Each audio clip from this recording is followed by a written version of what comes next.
moving on, our U.S. Central Intelligence Agency Director John Ratcliffe reportedly visited Moscow on Tuesday in what would be his first known visit to Russia as CIA head. Well, the details emerged as visuals of an unmarked C-17 military transport aircraft landing in Moscow went viral on social media. According to CNN, U.S. had asked Ukraine to halt drone and missile strikes in Moscow and other cities in the north of Russia ahead of Ratcliffe's visit. CBS News quoted sources who are familiar with the matter as confirming Ratcliffe's trip, while Axios separately reported on the visit, quoting two U.S. officials. Well, the CNN also reported that the C-17 aircraft landed at Moscow's Vnukovo International Airport, while the flight itself had taken off from Flight Joint Base Andrews in Maryland. Now, data from tracking site Flight Radar 24 had earlier shown a U.S. military C-17 traveling from the U.S. to Latvia and then on to Moscow's Vnukovo airport. The purpose of the CIA director's unannounced visit was not immediately clear, though it comes amid escalating tensions in the Ukraine war, as negotiations to end the war between Russia and Ukraine have stalled. So far, there has been no immediate comment from the CIA, the White House or the Kremlin.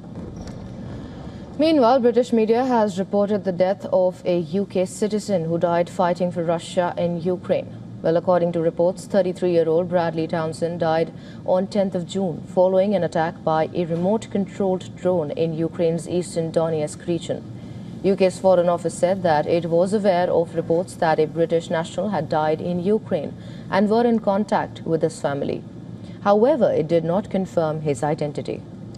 Well, Townsend was originally from South Yorkshire in northern England and had confirmed in a video interview posted in April that he had travelled to Russia to fight on its side in Ukraine.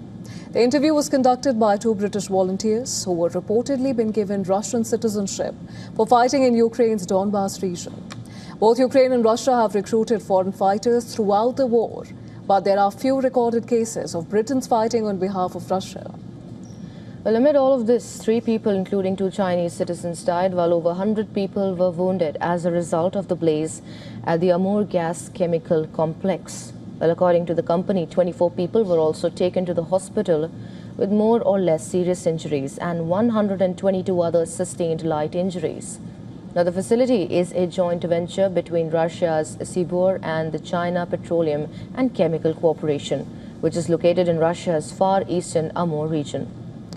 On the other hand, the UN has condemned Russian double-tap strike on a shopping center on Ukraine's Kryvyi in the Dnipro region, which killed at least 16 people.